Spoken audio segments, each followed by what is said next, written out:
అందరికీ నమస్కారం అండి.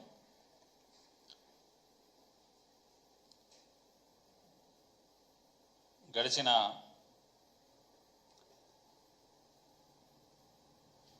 డిసెంబర్ 10వ తారీఖు నుంచి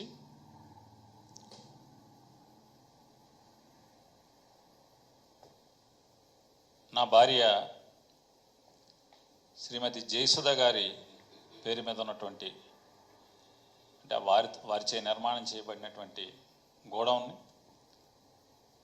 గడిచిన 2 సంవత్సరాలుగా సివిల్ సప్లైస్ వారే మచిలీపట్నంలో ఉన్నటువంటి డిమాండ్ మేరకు ఆఫర్ లెటర్ ఇచ్చి రెంట్కి తీసుకున్న నేపథ్యంలో దాంట్లో వచ్చినటువంటి బియ్యం నిల్వల్లో షార్టేజీ దాని మీద గడిచిన 10వ తారీఖు నుంచి ఇప్పటి వరకు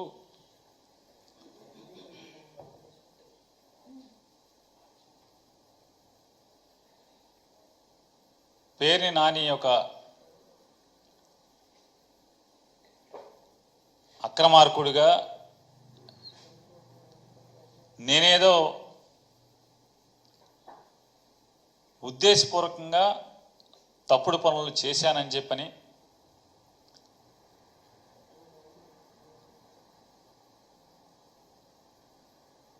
పోలీస్ ఇన్వెస్టిగేషను డిపార్ట్మెంటల్ ఇన్వెస్టిగేషన్ కంటే కూడా మీడియా సోషల్ మీడియా అత్యుత్సాహంతో విపరీతమైనటువంటి రాజకీయ కక్షతో చిలవలు పలవలుగా పుంకాలుగా రోజు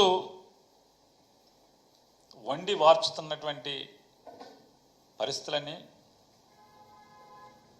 తెలుగు సమాజం అంతా కూడా చూస్తుంది.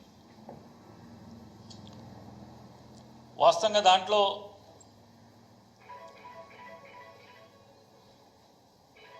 ఆవిడ నిర్మాణం చేసి రెంట్కి ఇచ్చినప్పటికి కూడా ఉన్నది ఒకటే గోడౌను.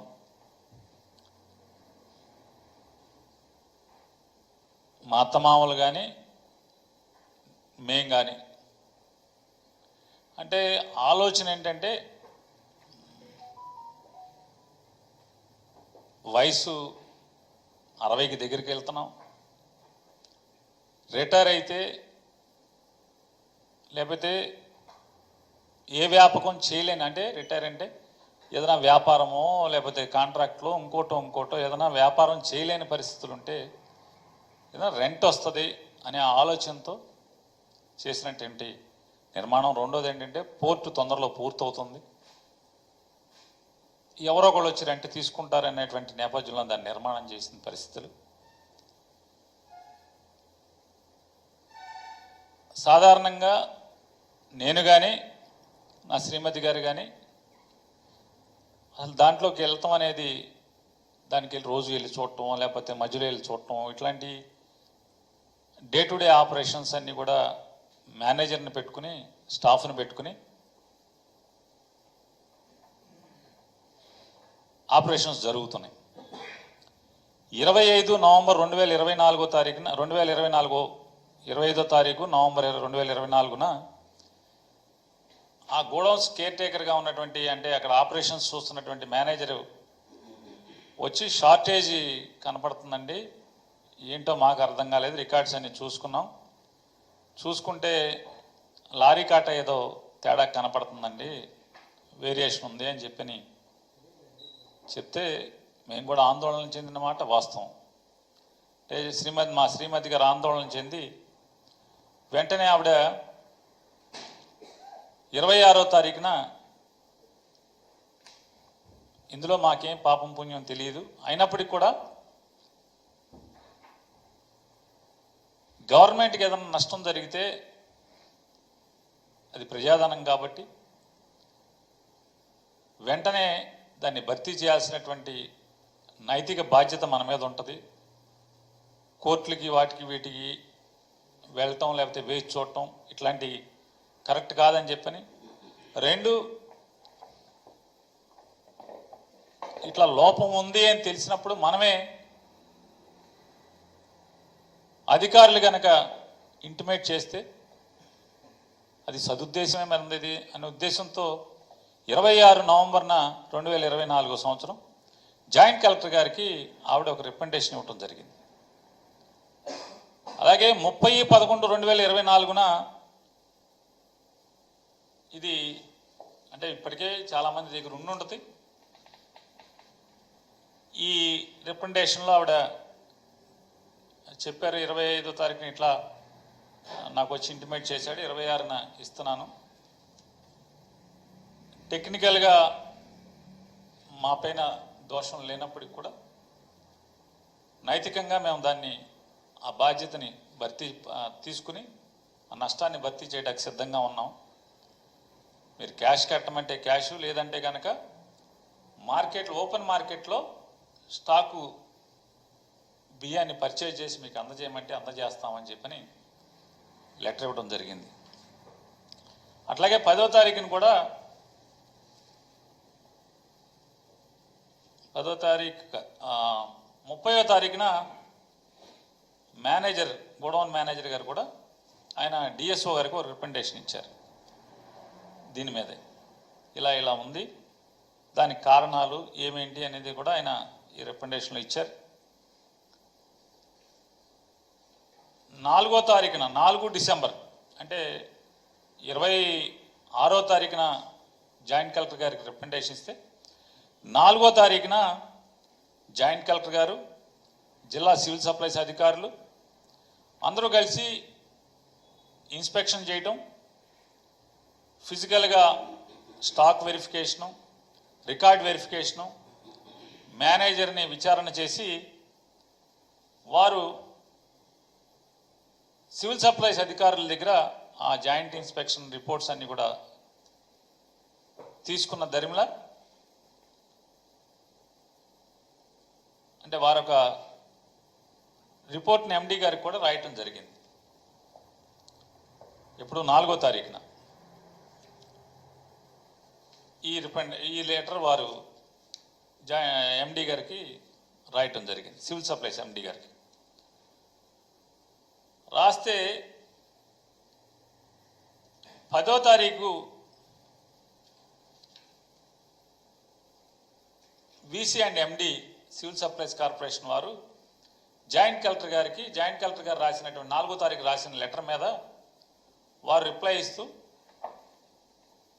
డబ్బులు కట్టించుకోండి, క్రిమినల్ కేసు కూడా పెట్టండి అని చెప్పి ఆయన ఉత్తర్వులు ఇచ్చినట్టుగా లెటర్ పంపించినట్టుగా ఉంది.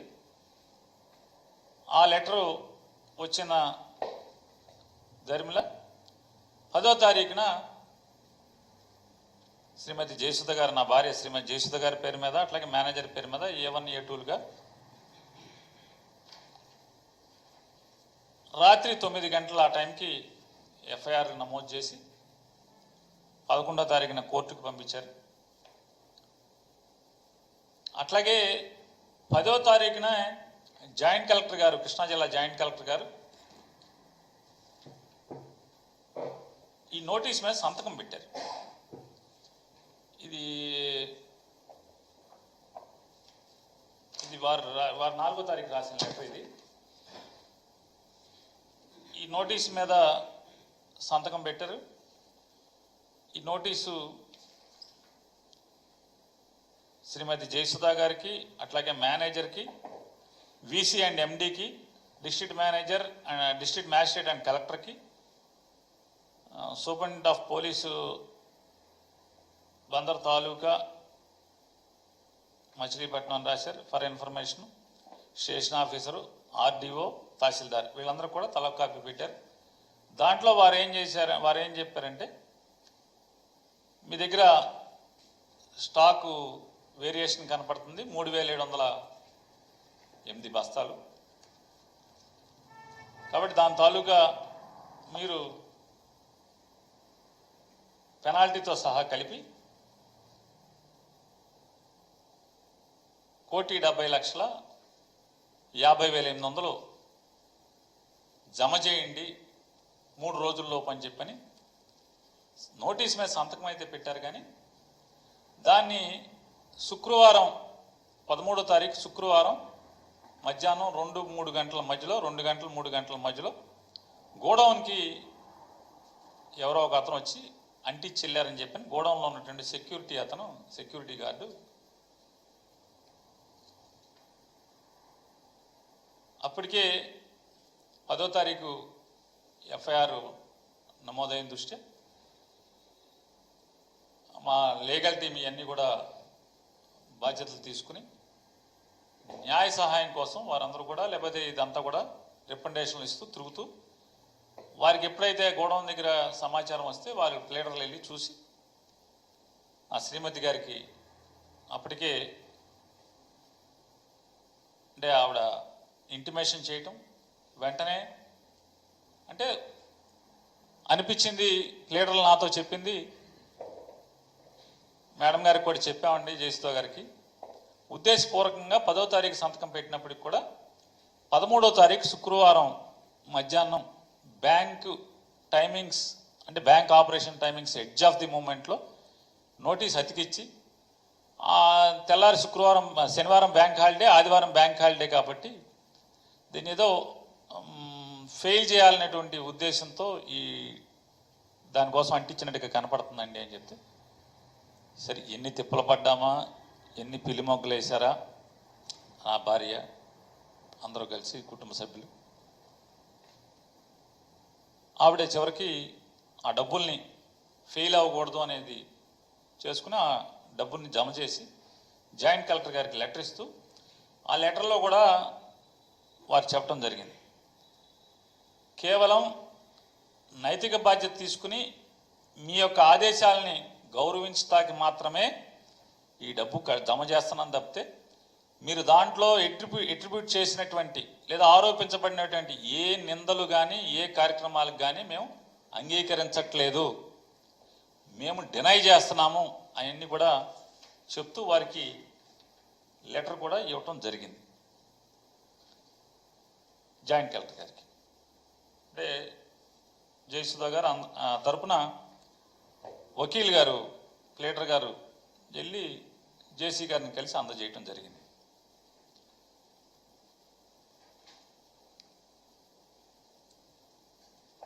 పదమూడవ తారీఖునే ఉదయం జయసుధ గారు జిల్లా కోర్టులో బెయిల్ మూవ్ చేశారు. బెయిల్ మూవ్ చేసిన తర్వాత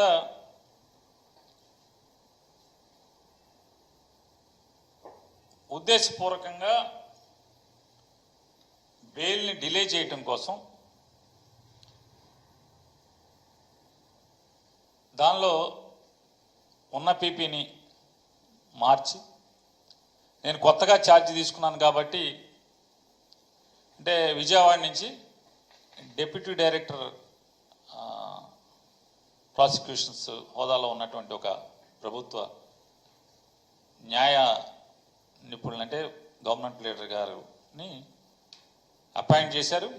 వారు వచ్చి నాకు సమయం కావాలి ఇవాళ ఉద్యోగంలోకి వచ్చాను అని చెప్పటం,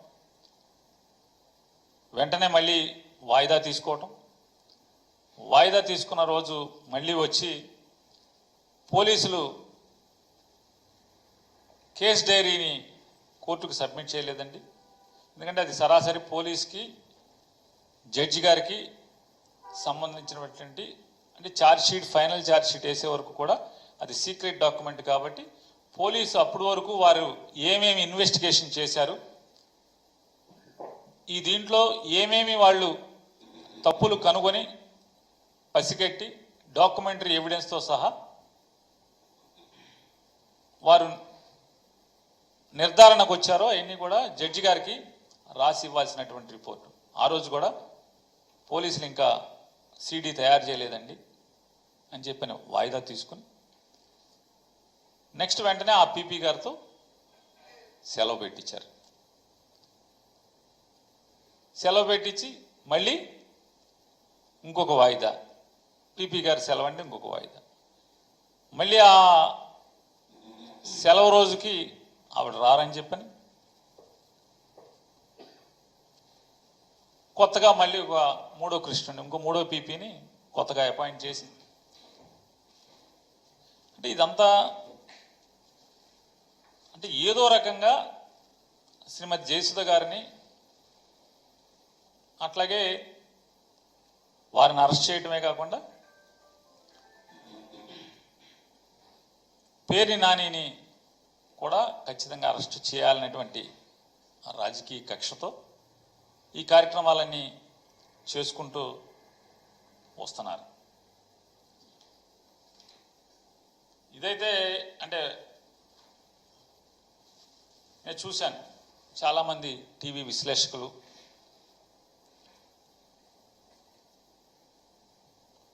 అట్లాగే మంత్రులు ఏడి పేరు నాని ఏడి ఎక్కడికి వెళ్ళిపోయాడు మాట్లాడే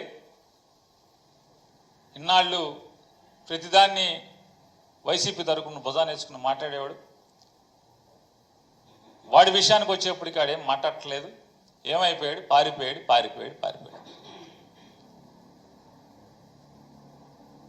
నేను ఎక్కడికి ఏం పారిపోలేదు. నేను అందరినీ కూడా ఎవరెవరైతే నేను పారిపోయానని చెప్పని మాట్లాడుతున్నారు. నేను ఒకటే మిమ్మల్ని ఒక చిన్నగా కోరుకుంటున్నాను. ఒకటి మీరు ఒక్కదానికి మీ అంతరాత్మను ప్రశ్నించుకుని సమాధానం చెప్పండి. మీ మీద కక్షతో మీ ఇంట్లో ఆడవాళ్ళని మీద కేసులు కడితే మీరు ఇంట్లో ఆడవాళ్ళని రక్షించుకుంటానికి ప్రయత్నం చేస్తారా, లేదా ఇంటి ఆవిడ్ని ఇంటి ఇల్లాల్ని జైలుకి పంపించే కార్యక్రమాన్ని మీరు చేస్తారా? అభం శుభం తెలియని వాళ్ళని చెప్పండి. మీరు రాసిన వాళ్ళని కానీ మాట్లాడిన వాళ్ళని కానీ యూట్యూబ్లో అందరినీ నేను అడుగుతున్నాను. నేను ఇది విమర్శనాత్మకంగా అడగట్లా, పరుషంగా మాట్లాడట్లా. సరే అయిపోయాక ఒక మంత్రి గారు అయితే దొంగతనం చేస్తే రాజకీయ కక్ష ఏంటి, అదేంటిది ఏంటి అని మాట్లాడుతున్నారు.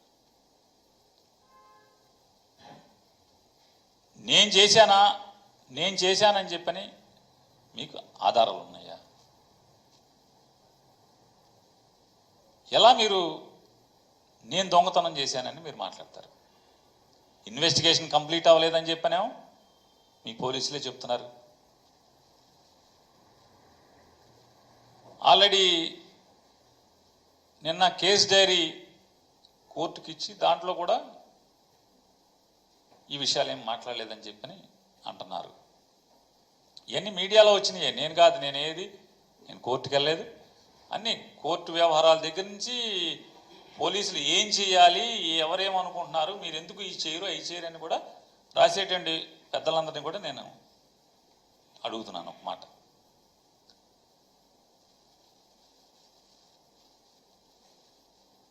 కేవలం అద్దెకి ఆశపడి గోడౌన్ కడతమే తప్పితే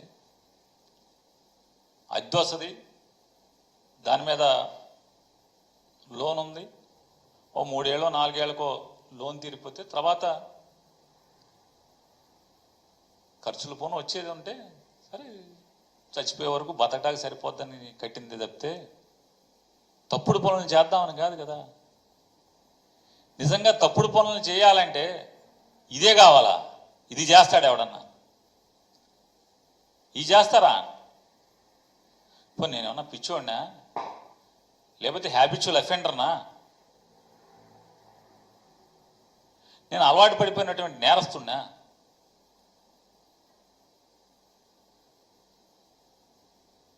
మంత్రిగా ఈ రాష్ట్రానికి మంత్రిగా నేను పనిచేసినప్పుడు వెనకలకి పెద్దలు చెప్పిన సామెత ఉంటుంది కదా, మంచోడి మొహమాటం మాంసం కూర ఉన్న దగ్గర భోజనం దగ్గరను చూడమని చెప్తారు. అంటే నాన్ వెజిటేరియన్ తినేవాళ్ళ సామెత అది. నేను మంత్రిగా పనిచేశాను కదా, ఇవాళ ఉన్నటువంటి డీజీపీ గారు నేను కలిసి పనిచేశాం. ఆయన ఆర్టీసీ ఎండీగా, నేను రవాణా శాఖ మంత్రిగా. నేను వారి అంతరాత్మనే ఒకసారి అడగమంటున్నాను. మనం కలిసి పనిచేసినటువంటి ఆ కాలంలో పేరుని నాని అనేవాడు మీకు ఎక్కడన్నా తప్పుడు పని మీకు చెప్పటం కానీ, లాభాపేక్షతో మీకు ఒక ఆదేశం ఇవ్వటం కానీ, మీ మీద ఒత్తిడి చేయటం కానీ, లేదా పాత డీజీపీ గారు కూడా ఉన్నారు, రిటైర్డ్ డీజీపీ గారు కూడా, వారిద్దరూ నేను కలిసి పనిచేశాం. ఏనాడన్నా ఒక తప్పుడు పని, కక్కుర్తి పనికి మీ మీద ఒత్తిడి చేయటం, మిమ్మల్ని అడగటం, మిమ్మల్ని ఆదేశించటం ఇప్పుడున్న జరిగిందా? నా క్యారెక్టర్ మీకు క్షుణ్ణంగా దగ్గరగా చూసిన అధికారుల్లో మీరు ఉన్నారు. లేదు, రవాణా శాఖలో వందల మంది అధికారులు ఉన్నారు. ఏ అధికారి నన్ను అడగండి.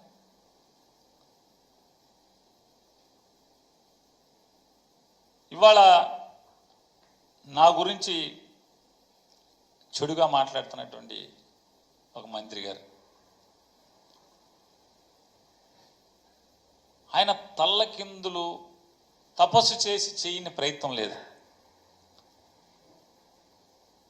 నా భార్య జయసుధ మీద కేసు కట్టించడం దగ్గర నుంచి ఆవిడని అరెస్ట్ చేయడానికి ఎంత ప్రయత్నం చేశాడో అంత ప్రయత్నం చేశాడు. కానీ ఏ మాటకు ఆ మాట దీంట్లో చెప్పుకుని తీరాలి. చంద్రబాబు నాయుడు గారు మాత్రం అతను ఎన్నిసార్లు కలిసినా, నాని భార్యను అరెస్ట్ చేద్దామని చెప్పి ఎన్నిసార్లు కలిసినా ఆయన మాత్రం పొరపాటును కూడా మైండ్ ఏమన్నా చెడిందంటే ఇంట్లో ఆడవాళ్ళకి అరెస్టులు చేయడం ఏంటి? మన టార్గెట్ పేరు నానిగాడు, ఆయన వేసేయండి అంటే, కాదు సార్ ఆడు కొడుకును కూడా వేసేయాలి సార్. సరే నీ కక్ష ఆడు కొడుకు మీద కూడా ఉంటే ఇద్దరిని కలిసి చేసేయండి, అంతేగాని ఇంట్లో ఆడవాళ్ళ మీదకంటే తప్పుడు పనులు అని చెప్పని ఆయన నడుచుకుంటూ వెళ్ళిపోయారు. ఇది అధికారులు ఉన్నారు సాక్ష్యం, ఎమ్మెల్యేలు ఉన్నారు సాక్ష్యం. టీడీపీ ఎమ్మెల్యేలు కొంతమంది ఉన్నారు, అధికారులు కూడా ఉన్నారు.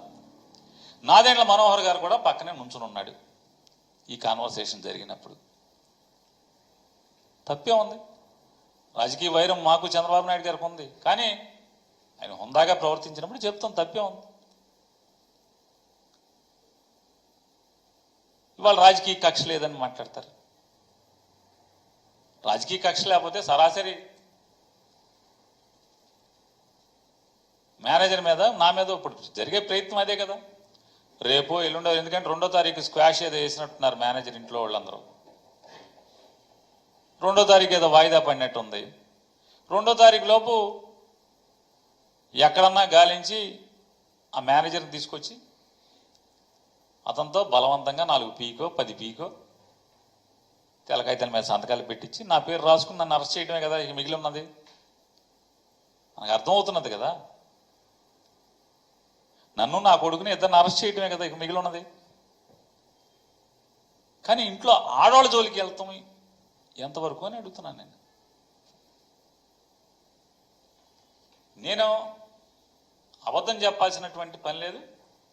ఇది 100%, 100కి 100% జరిగింది.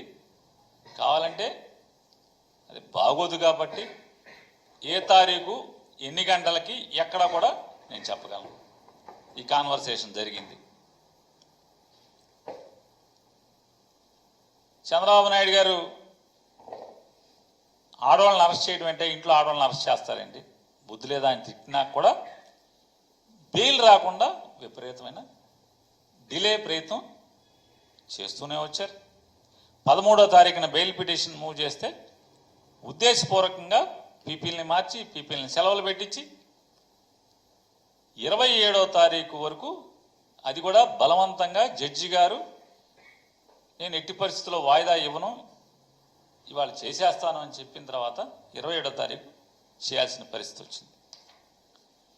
అలాగే 10వ తారీఖున ఎఫ్ఐఆర్ అయితే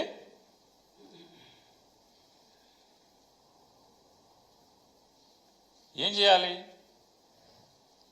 వెంటనే పోలీస్ ఇన్వెస్టిగేషన్ చేయాలి కదా, ఏ ఇన్వెస్టిగేషన్ చేయలేదు. చివరికి 3 రోజుల తర్వాత 11, 12, 13వ తారీఖు 13వ తారీఖున రాజకీయ ఒత్తిడి మేరకు వెళ్ళి మేము తాళాలు ఇస్తామని చెప్పని మా అడ్వకేట్లు చెప్తున్నా సరే బలవంతంగా తాళాలు బ్రేక్ చేసి దాంట్లో ఉన్నటువంటి సరుకుని అగ్రిమెంట్ ప్రకారం అదంతా కూడా జాయింట్ లైబిలిటీ. సివిల్ సప్లైస్ ఏదైతే ఆ గోడౌన్లో దాచినటువంటి ప్రతి బస్తా జాయింట్ లైబిలిటీ. సివిల్ సప్లైస్ అధికారులు, గోడౌన్ యాజమాన్యం ఇద్దరు జాయింట్ లైబిలిటీ. జాయింట్ లైబిలిటీ అన్నా సరే, తాళాలు మేము ఇస్తాము తీస్తామన్నా సరే తాళాలని బ్రేక్ చేసి, ఏంటయ్యా అంటే ఆ తాళాలు బ్రేక్ చేయటం వెనక ఉద్దేశం ఏంటంటే, వెంటనే లీగల్ టీం వెళ్ళారు, మొత్తం ఆశాంతం వీడియోలు తీస్తున్నారు. తాళాలు ఇస్తామన్నా సరే తాళాలు బ్రేక్ చేశారు. వెంటనే ఆ ప్లేడర్లని తరిమి కొట్టడానికి శత విధాల ప్రయత్నం చేశారు. పాపం స్వామి భక్తి పారాయణుడైనటువంటి ఇన్వెస్టిగేషన్ ఆఫీసర్ గారు, సర్కిల్ ఇన్స్పెక్టర్ గారు ఎంత బెదిరించినా అదిరిచ్చినా ప్లేడర్లు మాత్రం మా పని మేము చేస్తాం, నీ ఇష్టారాజ్యంగా చట్టవిరుద్ధంగా అగ్రిమెంట్కి విరుద్ధంగా మీరు తాళాలు బ్రేక్ చేస్తారు కాబట్టి స్టాక్ మాకు నువ్వు ఇక్కడ ఏం చేస్తావు అని మాకు భయంగా ఉందని చెప్పని నీ దురుద్దేశం, నువ్వు పొలిటికల్ ఒత్తిడి. ఎందుకంటే మాట మాటికి ఫోన్ వస్తుంది, పక్కెళ్ళి మాట్లాడుతున్నాడు, ఫోన్ వస్తుంది పక్కెళ్ళి మాట్లాడుతున్నాడు, అసహనం భరించలేకపోగా పక్కన ఉన్నటువంటి పోలీస్ కానిస్టేబుల్ ఎస్ఐలతో వీళ్ళు ఉండగానే అసహనంతో తిట్టుకుంటున్నాడు అధికారి, పోలీస్ అధికారి. ఈ లాయర్ నా కొడుకులేమో ఎల్లరు మన మొదలి బెదిరించిన వీళ్ళేమో ఆపలేకపోతున్నాం, వీడియోలు తీస్తున్నారు. ఆయనేమో ఫోన్ చేసి లోపల ఎట్టగొట్ట గంజాయి మూట పెట్టమని చెప్పి ఆయన చెప్తున్నాడు. సావలేకపోతున్నాం అనేమో అసహనంతో అతను తిట్టుకుంటాడు. ఆశాంతం చివరికి సీలేసి వాళ్ళు అక్కడి నుంచి వెళ్ళేంత వరకు కూడా వెళ్ళిన ప్లేడర్లు 10 మంది కూడా వీడియోలు తీస్తూనే అన్ని రికార్డ్ చేయడం జరిగింది. అంటే ఎలా ఉంది రాజకీయ కక్ష అనేది దానికోసం మీకు ఇవన్నీ వివరిస్తున్నాను. అనిపించవచ్చు ఇందులో కొంతమంది విశ్లేషకులు కూడా చర్చ రోజు ఇదే పని కదా మొత్తం అంతా రాష్ట్రం అంతా కూడా. ఆ విశ్లేషకులు కూడా ఏమంటున్నారంటే, పేరు నాని ప్రతి సంక్లిష్టమైన దానికి లేదా ప్రతి పార్టీకి ఎదురు దెబ్బ తగిలిన దానికి వచ్చి మాట్లాడతాడు కదా, ఇందులో ఎందుకు మాట్లాడటం అని. ఖచ్చితంగా నేను మాట్లాడదామనే 15వ తారీఖున బందర్లో 15, 16, 17 3 రోజుల నుండి మాట్లాడతాకి మీడియాని ఏర్పాటు చేసుకుని ప్రపంచానికి ఏం జరిగింది, నా తప్పు లేదని చెప్పే ప్రయత్నం చేస్తే, నా భార్యకి బెయిల్ ఆర్గ్యూ చేస్తున్నటువంటి కేసు టేకప్ చేసినటువంటి అడ్వకేట్లు నా దగ్గరికి వచ్చి కోర్టులో బెయిల్ ఆర్గ్యుమెంట్స్ ఇంకా అవ్వకుండా నువ్వు మాట్లాడితే రేపొద్దున కోర్టుని బెంచ్ని ఇన్ఫ్లుయెన్స్ చేస్తానికి మాట్లాడుతున్నాడు ఇదంతా కూడా అని చెప్పని వాళ్ళు వాదించడానికి అవకాశం ఉంటుంది. నువ్వు మాట్లాడద్దు బెయిల్ ఆర్గ్యుమెంట్స్ అయ్యే వరకు అని చెప్పని నాతో గట్టిగా వాదన చేశారు. నేను కూడా వారికి చెప్పాను, ఇప్పటికే రాజకీయంగా కక్ష సాధింపుతో శీలాన్ని హననం చేసే కార్యక్రమం పెద్ద ఎత్తున జరుగుతుంది, నేను మాట్లాడాల్సిందే అని చెప్పని అంటే, మీరు ఒకటే వాళ్ళు నిర్ణయించుకోవాల్సింది ఉంది, మీ భార్యకి బెయిల్ ముఖ్యమా, నీ రాజకీయ శీలం కాపాడుకోవడం ముఖ్యమా అనేది నువ్వు డిసైడ్ చేసుకోమని చెప్పని లీడర్లు గట్టిగా నాతో చెప్పిన దాని మీద 30 ఏళ్ళుగా నన్ను నమ్ముకుని నా ఇంటికి అడుగుపెట్టినటువంటి నా ఇంటి ఇల్లాలకి.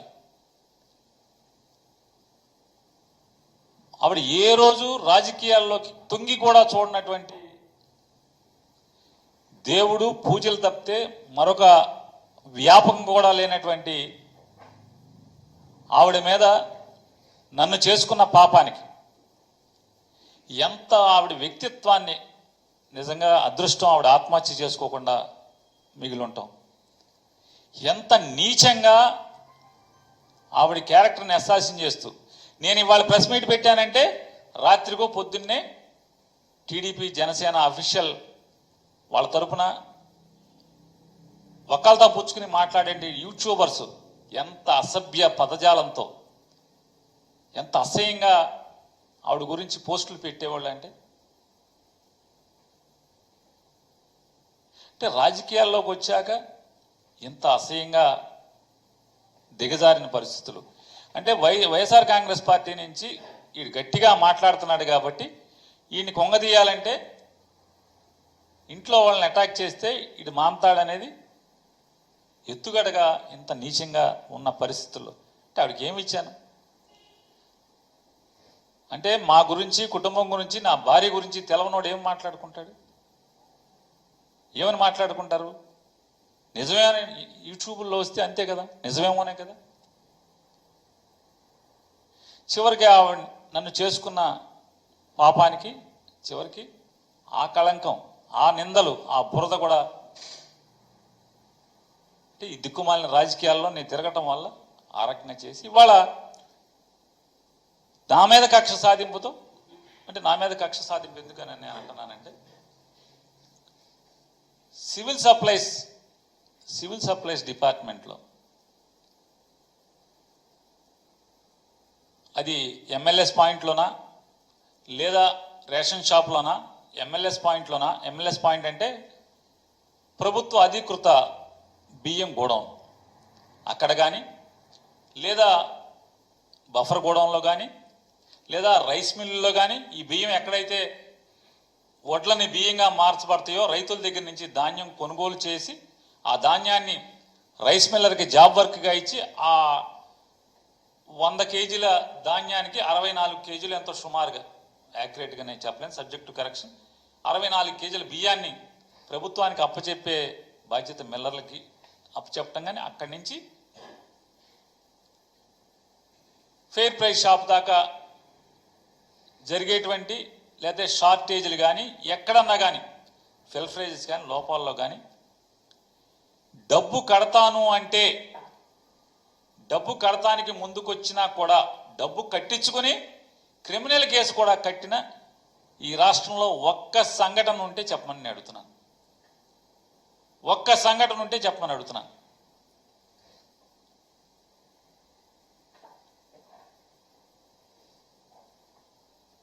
నాదెండ్ల మనోహర్ గారు కూడా మాట్లాడారు. ఆయన ఏవో మాట్లాడారు, అవన్నీ కూడా చాలా సమయం ఉంది, కోర్టులు ఉన్నాయి, కోర్టుల్లో బెయిల్స్ అన్నీ అయిన తర్వాత విచారణ జరుగుతుంది. జరిగినప్పుడు మనోహర్ గారి తరఫున ఆయన ప్లేడర్లు ఆయన వాదిస్తారు, ప్రభుత్వం తరఫున మా ప్లేడర్లు వాదిస్తారు. నేను నిజంగానే అంటే నా భార్య లేకపోతే వీళ్ళందరూ రాజకీయంగా ఆపాదించినట్టు నేను పాపం చేసి ఉంటే ఖచ్చితంగా అనుభవిస్తాను. నేను మాట్లాడే మాటలు మరీ ప్రత్యేకించి సామాన్య ప్రజలకి నేను ఒకటే నా విజ్ఞప్తి, అభ్యర్థన, ఇందులో నాకు గనక ఏదన్నా అంటే లేదా నా భార్య కానీ నేను కానీ ఏదన్నా చిన్న పాపం చేసి ఉన్నాం, పాపానికి మేము భాగస్థులం అయి ఉన్నామంటే గనక నేను అత్యంత ప్రేమించేటువంటి, దేవుళ్ళ కంటే మిన్నగా ప్రేమించేటువంటి, చనిపోయి మరణించినటువంటి నాకు జన్మనిచ్చిన తల్లి మీద ప్రమాణం చేసి నేను చెప్తున్నాను. అంటే ప్రమాణం చేస్తే సరిపోద్దా అంటే నాకు జన్మనిచ్చిన తల్లి మరణించి ఉంది, ఆవిడ మీద ప్రమాణం కంటే నేను ఏం చేయగలను చెప్పండి. దీంట్లో నా భార్యకి కానీ నాకు కానీ ఏ పాపం లేదు అని కూడా ప్రజలకు చెప్పుకుంటున్నాను. నేను రాజకీయ నాయకులకు చెప్పట్లేదు, ప్రజలకు చెప్పుకుంటున్నాను. ఖచ్చితంగా ఇవాళ కాకపోతే ఎప్పటికైనా సరే నిజం తేట తెల్లమవుతుంది, ఎక్కడికి పోదది. 4 రోజులు ఆలస్యమైనా కూడా అబద్ధం 6 మైళ్ళు పరిగెత్తిన తర్వాత నిజం మెల్లగా బయలుదేరుతుంది నా సామెతం. ఖచ్చితంగా నిజం వస్తుంది. నేను అట్లాగే మనోహర్ గారిని కూడా నేను అడుగుతున్నాను. నేను ఎండి గారికి, సివిల్ సప్లైస్ ఎండి గారికి ఓ లెటర్ పెడుతున్నాను. 2014-15లో ఈ కస్టమ్ మిల్లింగ్ అనేది స్టార్ట్ అయింది. ఈ కస్టమ్ మిల్లింగ్ స్టార్ట్ అయిన దగ్గర సిఎంఆర్ అంటున్నారు. దీంట్లో 2014-15 నుంచి ఇప్పటి వరకు రైస్ మిల్లులకి ధాన్యం తోలి దానికి వెనక్కి ప్రభుత్వానికి బియ్యం 9 మాసాలు 10 మాసాలు అయినా కూడా ఆ ధాన్యాన్ని ఆడిచ్చి బియ్యంగా మార్చి పంపనటువంటి, అప్పచెప్పనటువంటి, డబ్బులు కట్టిన ఏ రైస్ మిల్లర్ మీదన్నా ఇంతవరకు క్రిమినల్ కేసు ఏదన్నా ఫైల్ చేశారా? నేను సమాచారం అడుగుతున్నా, ఆయనకి లెటర్ ఇస్తాను. అయితే మీరు మంత్రిగా ఉన్నారు కాబట్టి నేను మిమ్మల్ని కోరుకుంటున్నాను. మీరు చాలా పెద్ద మాటలు కూడా మాట్లాడారు, అంటే చాలా నిజాయితీగాతో కూడినటువంటి ఇదిగా మీరు చెప్పుకొచ్చారు. మీరు ఉద్యోగ ధర్మమే మీ ప్రధాన పాత్ర తప్పితే రాజకీయ కక్షలు లేవు. నేను ధర్మాన్ని, న్యాయాన్ని కాపాడుతాకే ఉన్నానని కూడా అర్థం వచ్చేట్టుగా మీరు మీడియాలో మాట్లాడినట్టు నాకు ఎవరో చెప్పారు. నేను వారిని అడుగుతున్నాను. నేను ఎండి గారికి ఏదైతే సమాచారం కావాలని అడుగుతానో వాటన్నిటికీ దయచేసి మీరు నిజంగా మీ ఉద్దేశం కరెక్టే అయితే, ఆ సమాచారాన్ని నాకు ఇప్పించండి. ఇంతవరకు ఏదైనా మరి రైతుల దగ్గర ప్రభుత్వం ధాన్యం కొనుగోలు చేసి మిల్లర్కి ఆడిచ్చి తద్వారా పేదవాళ్ళ బియ్యం అంటున్నారు కదా, ఆ పేదవాళ్ళ బియ్యం పేదవాళ్ళకి బియ్యంగా ఇస్తాకి ఇచ్చిన రైస్ మిల్లులు ఆ ధాన్యాన్ని మీకు అప్పచెప్పకుండా ఉంటే, అలాగే నేను కరెంటు డిపార్ట్మెంట్ని, సివిల్ సప్లైస్ని రెండింటిని అడిగేటన్నిటి కూడా నాకు ఇప్పించండి. ఆ మిల్లుల్లో ప్రతి నెల కరెంటు బిల్లు ఎంత వచ్చింది, వాళ్ళ మిల్లుకి ఎప్పుడు ధాన్యం వెళ్ళింది, వాళ్ళ మిల్లు నుంచి బియ్యం ఎప్పుడు బఫర్ గోడౌన్కి వచ్చింది,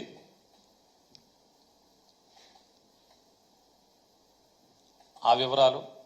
అలాగే బియ్యం అప్పచెప్పని వాళ్ళు 9 నెలలు 10 నెలలు అయినా కూడా బియ్యం అప్పచెప్పని వాళ్ళ మీద బ్యాంక్ గ్యారెంటీలు ఫోర్ఫిట్ చేశారా? అంటే వాళ్ళు ధాన్యం బ్యాంక్ గ్యారెంటీ ఎంత ఇస్తే అంత విలువైన ధాన్యాన్ని మిల్లుకి ఇస్తారు కాబట్టి ఆ మిల్లు ధాన్యం బియ్యంగా మారని ఏమన్నా కేసులు కట్టారా? బ్యాంక్ గ్యారెంటీ మాత్రమే వసూలు చేశారా?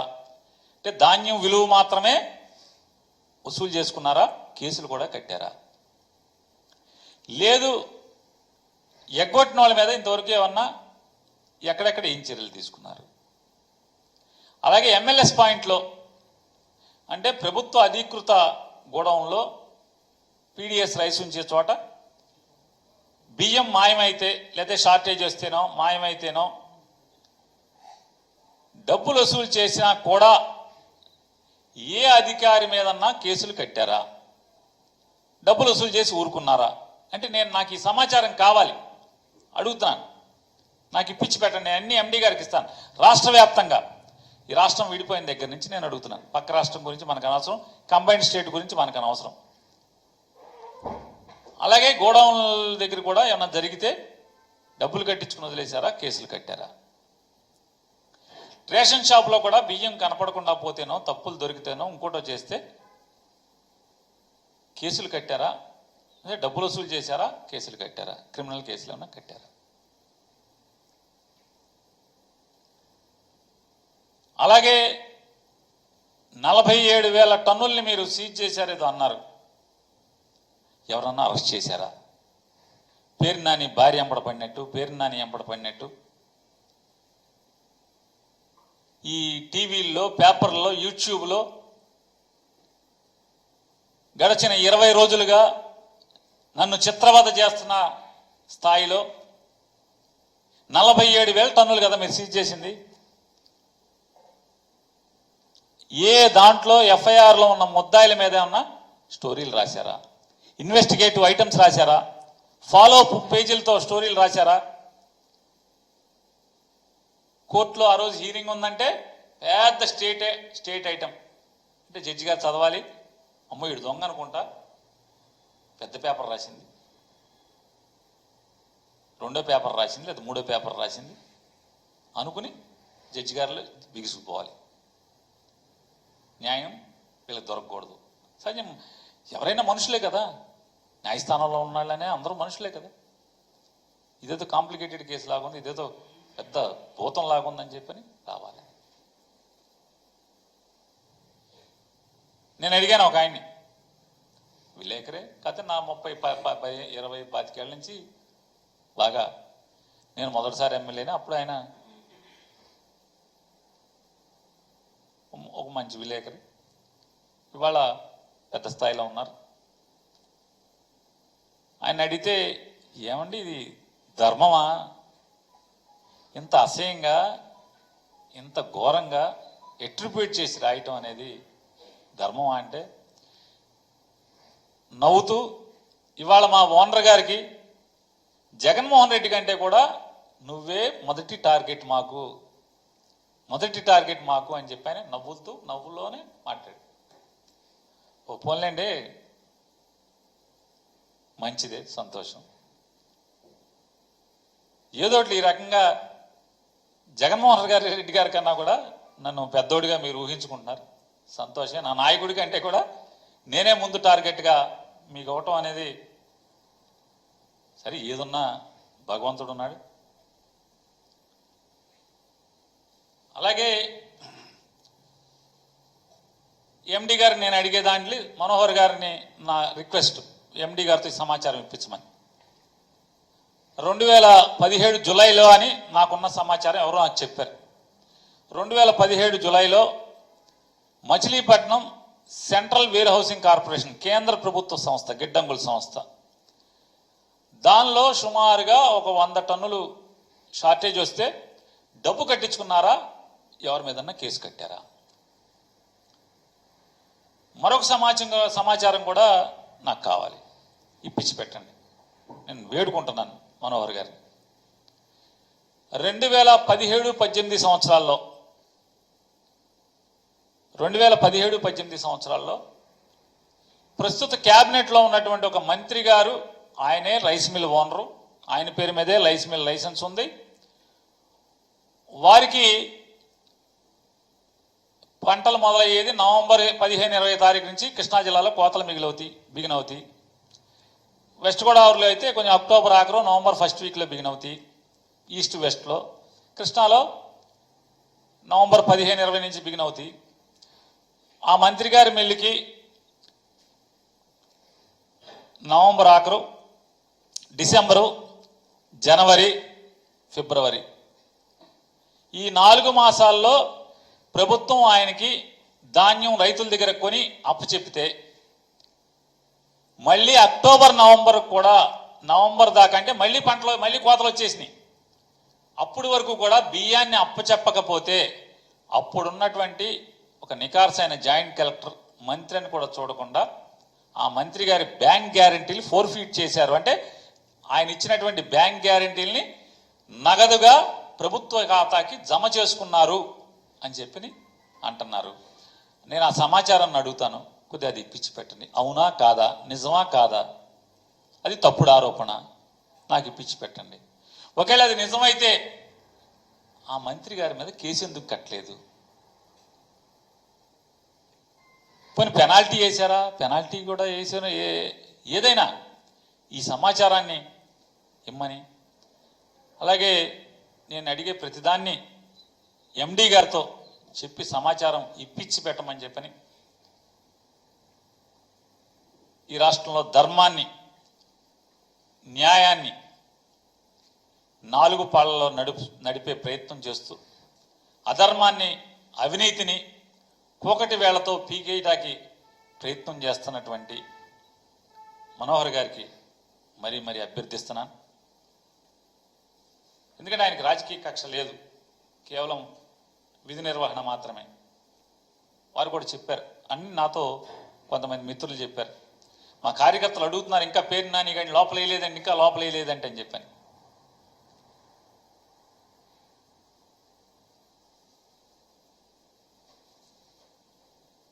అలాగే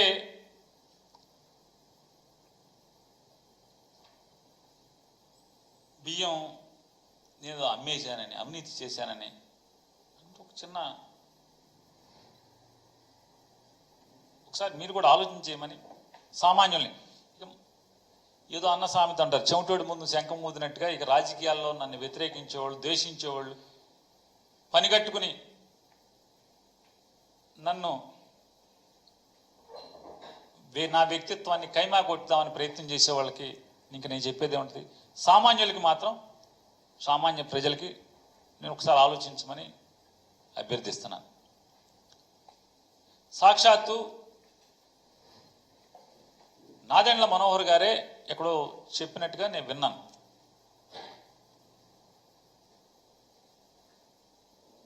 ₹40 ప్రభుత్వం తయారు చేసిన బియ్యాన్ని రేషన్ షాపుల దగ్గర నుంచి కొంతమంది మాఫియా వాళ్ళు, బియ్యం మాఫియా వాళ్ళు ₹20, ₹22, ₹23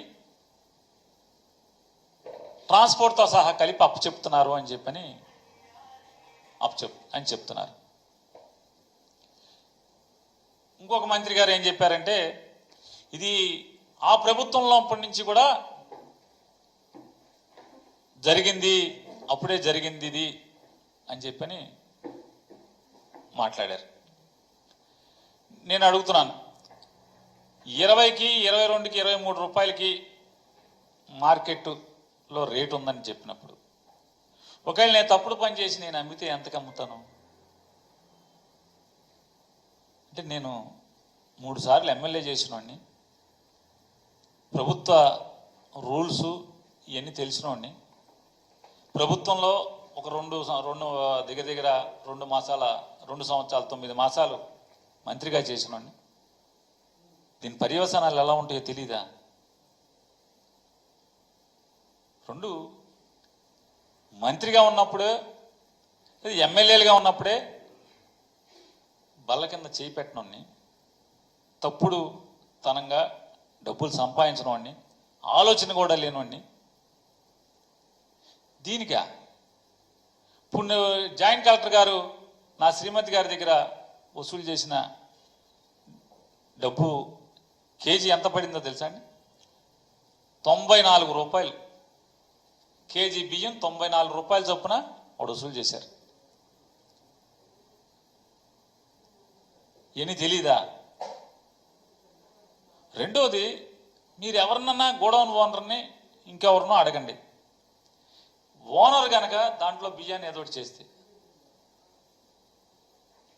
ఏంటి లాభం? ఎక్కడి నుంచి తెస్తాడు? మళ్ళీ బియ్యం అనేది మాయం చేయడం ఎలా అవుతుంది సాధ్యం? అప్పు చెప్పాలి కదా. వచ్చిన బియ్యం కేజీ అంటే కాటాతో వస్తుంది, కాటాతో అప్పు చెప్పాల్సిందే, బస్తాలు కూడా కాదు. కాటాతో తీసుకోవాలి, కాటాతో అప్పు చెప్పాలి. వెయిటేజీ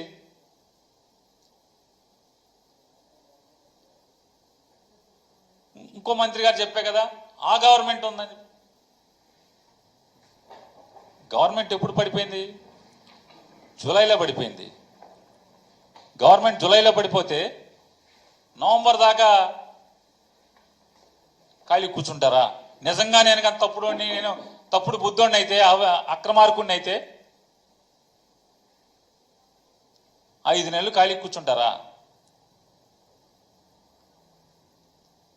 అంటే కొంచెం విచక్షణతో మాట్లాడండి, లేదా మాట్లాడేలాగా మాట్లాడతారు ఉద్దేశమే కాబట్టి దయచేసి అర్థం చేసుకోండి, ఆలోచించమని అడుగుతున్నాను ఎవరైతే సామాన్యుల్ని. సో అసలు ఎందుకు ఉద్దేశపూర్వకంగా ఎవరైనా ఈ తప్పుడు పని చేస్తారు?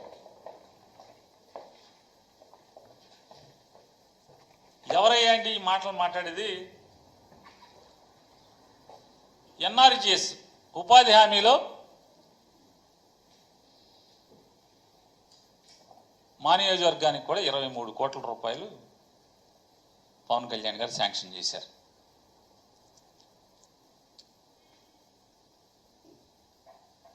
వర్క్ తర్వాత వర్క్ పనిచేయడం తర్వాత బిల్లు తర్వాత వర్క్ ఆర్డర్ ఇవ్వాలంటే 3% అడ్వాన్స్గా వసూలు చేసినటువంటి వాళ్ళు నా క్యారెక్టర్ గురించి మాట్లాడటం. అప్పుడు కానీ ఇప్పుడు కానీ 2014-19 కానీ లేదా 24 నుంచి ఇప్పుడు దాకా కానీ సాధారణంగా ఒక మంత్రికి ఆ శాఖలో పనిచేసేటువంటి అటెండర్ దగ్గర నుంచి ప్రతి ఉన్నతోద్యోగి వరకు పిల్లలతో సమానం. వాళ్ళ ట్రాన్స్ఫర్కి లంచాలు తినేవాడిని ఏమంటారు ఒకసారి చెప్పండి. నేను చెప్పట్లా, సాక్షాత్తు ఆంధ్రజ్యోతి ఈనాడు పేపర్లో అచ్చయినటువంటి విషయాలు ఇవి. నేను కూడా మంత్రి చేశాను. ఏ రోజన్నా ఈనాడు కానీ ఆంధ్రజ్యోతిలో కానీ లేదా సాక్షిలో కానీ ట్రాన్స్ఫర్లలో లేదా ప్రభుత్వంలో పేరుని నాని కక్కుర్తి పడ్డాడని ఎప్పుడన్నా ఒక ఐటమ్ అన్నా మీరు చూసారా? చూస్తే వదులుతారా అని అడుగుతున్నా.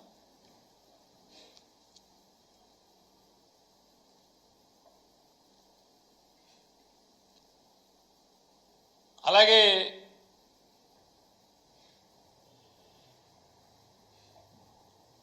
చైతన్య రథం అనే ఒక తెలుగుదేశపు సోషల్ మీడియా పేపర్, అది బయట ఎక్కడ కనపడదు. దానిలో నేను 5,000 కోట్లు సంపాదించానని చెప్పని, నాకు మైన్లు ఉన్నాయని చెప్పని, ఇవన్నీ ఎలక్షన్ల ముందు రాశారు, ఛానల్స్లో డిబేట్లు చేశారు, యూట్యూబ్లో మాట్లాడారు. మరి నా 5,000 కోట్లు అంటున్నాను.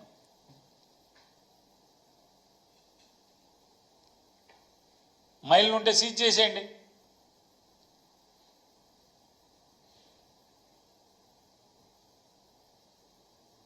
నాకు పెద్ద పెద్ద బెంజులు, ఆడీలు, అయ్యున్నాయి ఇయ్యున్నాయని చెప్పిన ఫోటోలు వేశారు. చేసేయండి.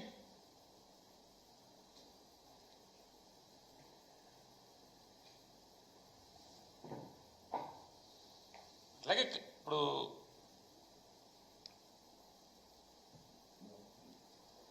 ఇవాళ రేపో మాపో ఖచ్చితంగా అంటే 2వ తారీఖు ఏదో స్క్వాష్ పిటిషన్ ఉన్నట్టుంది మేనేజర్ది.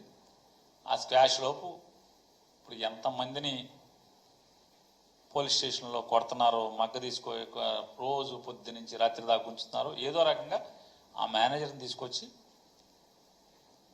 2వ తారీఖు లోపు నన్ను, నా కుమారుణ్ణి, ఇద్దరిని ఏదో రకంగా అరెస్టు చేయాలనేటువంటి, నన్ను జైల్లో పెట్టాలని నాతో కొంతమంది మంత్రులు, కొంతమంది ఎమ్మెల్యేలు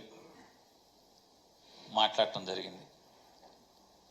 నేను 15, 16, 17 అందుబాటులో ఉన్నాను. రాత్రి తెల్లారుజాము నుంచి పొద్దు నుంచి కూడా నేను బందర్లోనే అందుబాటులో ఉన్నాను. వాళ్ళందరూ మాట్లాడేది ఏంటంటే, అరే నిన్ను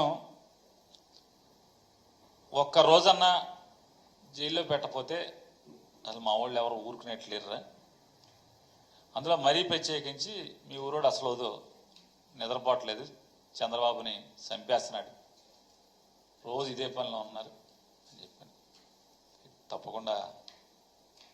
కాబట్టి ఇక్కడ ఏంటంటే, మన రాజకీయాల కోసం, మన రాజకీయ కక్ష సాధింపుల కోసం ఇంట్లో ఆడవాళ్ళ దాకా కూడా వచ్చారే అనేది ఆవేదన, బాధ తప్పితే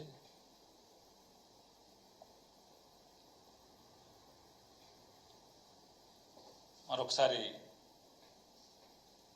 చెప్తూ నేను మనోహర్ గారిని మరొకసారి వేడుకుంటున్నాను. నేను అడిగే సమాచారాన్ని ఇప్పించమని చెప్పని, ఆదేశించమని చెప్పని, అలాగే సామాన్య ప్రజలకు కూడా నేను చెప్పుకునేది, ఇది దుష్ప్రచారాలు నమ్మబాకండి, నిజం నిలకడ మీద తేలుతుంది. నేనైతే ఏ పాపం ఒడిగట్టలేదు, నా భార్య ఇందులో ఏ పాపం తెలీదు. అమాయకురాల్ని ఈ రకంగా నా మీద కక్షతో ఆమెని చిత్రవధ చేయటం మానసికంగా ఆవిడ క్యారెక్టర్ని దుర్మార్గంగా అసాసిన్ చేసింది ఇన్నాళ్ళు అయిపోయింది. అంటే మేము ప్రభుత్వంలో ఉన్ననాళ్ళు ఆవిడ క్యారెక్టర్ గురించి అసహ్యంగా చిత్రీకరించడమే కాకుండా ఇవాళ ఆవిడ మీద కేసు కూడా కట్టి ఈ రకంగా అప్రదిష్ట పాలు చేయడం, ఏమనుంటే కక్ష నా మీద వేసేయండి, నన్ను మీ ఇష్టం వచ్చింది చేయండి అని చెప్తూ తప్పకుండా ఇంకా చాలా విషయాలు మాట్లాడాలన్నప్పటికీ ఇవన్నీ కేసు కోర్టులో ఉన్నాయి. 30వ తారీఖు బెయిల్ ఇస్తారా ఎవరా అనేది బెయిల్ తీర్పు 30వ తారీఖు వస్తుంది. అలాగే హైకోర్టులో దాని మీద ఉంది. ఇవన్నీ ఉండగా ఆ విషయాలు ఎక్కువగా మాట్లాడకుండా లీడర్లను కూడా నువ్వు వచ్చేప్పుడు మరీ చెప్పారు, నువ్వు లిమిట్ దాటి మాట్లాడటం వల్ల నీకేం నువ్వేనే అన్ని రకాలుగా నువ్వు సిద్ధం అంటున్నావు. కానీ నిన్ను నమ్ముకుని 30 ఏళ్ళగా నీ ఇంట్లోనే ఉన్నటువంటి నిన్ను నమ్మొచ్చినటువంటి నీ భార్యకి ఇబ్బంది జరుగుతుంది, ఇట్లాంటిది ఆలోచించుకుని మాట్లాడమని చెప్తే దానికోసం కోర్టుకి ఇబ్బంది లేకుండా, కోర్టులు ప్రెజుడిస్ అవ్వకుండా సాధ్యమైనంత వరకు నేను నా బాధని లేతే వాస్తవాలని వెల్లడించే ప్రయత్నం చేశాను. రాజకీయాల్లోనే నికార్స్గా బతికినటువంటి ఈ పేరు నాని అనేవాడు ఈ బియ్యాన్ని ఇంకా గుర్తుపడి ఇంత దిగజారుతాడని, లేదా 20 రూపాయలకి 23 రూపాయలకే మార్కెట్లో దొరుకుతున్నాయని ప్రస్తుతం మంత్రులే 47,000 టన్నులు షిప్పులు సీజ్ చేసినటువంటి మంత్రులే వాళ్ళు చెప్పే పరిస్థితి ఉంటే నేను తలుచుకుంటే తెచ్చి పెట్టలేనా? ఒకవేళ అంటే అన్ని వేల టన్నులు షిప్పులే లభ్యత డోర్ డెలివరీ ఇస్తున్నప్పుడు ఇవరా? కాబట్టి మనం తెలియంగానే మన ధర్మంగా మనం చెప్పాలి.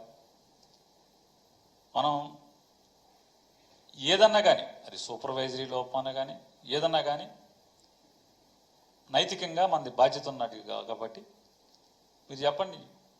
ఎవరైనా నాకు అద్దె వచ్చిన అద్దె 2 ఏళ్లలో వచ్చింది, ఇవాళ నేను కట్టిన డబ్బు 5 సంవత్సరాల అద్దె నాకు వస్తే అన్నీ కలిపి ట్యాక్సులు గీక్సులు ఖర్చులు అన్నీ కలిపితే 5 సంవత్సరాల అద్దె నాకు వచ్చేది.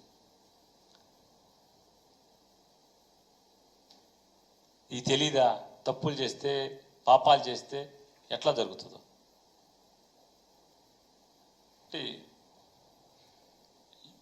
ప్రభుత్వంలో ఉన్నోళ్ళు లేకపోతే రాజకీయ నాయకులు మీడియా వాళ్ళు అంటే ఇదే కక్షతో ఉన్నారు కాబట్టి వారు నమ్మినా నమ్మకపోయినా, సామాన్యులైతే పేరు నాని అనేవాడు లేదా పేరు నాని భార్య ఈ పాపం ఇంత కూడా చేయలేదు అనేది మరీ విజ్ఞప్తి చేసుకుంటూ నాకు అవకాశం ఇచ్చినటువంటి మిత్రులందరికీ ధన్యవాదాలు.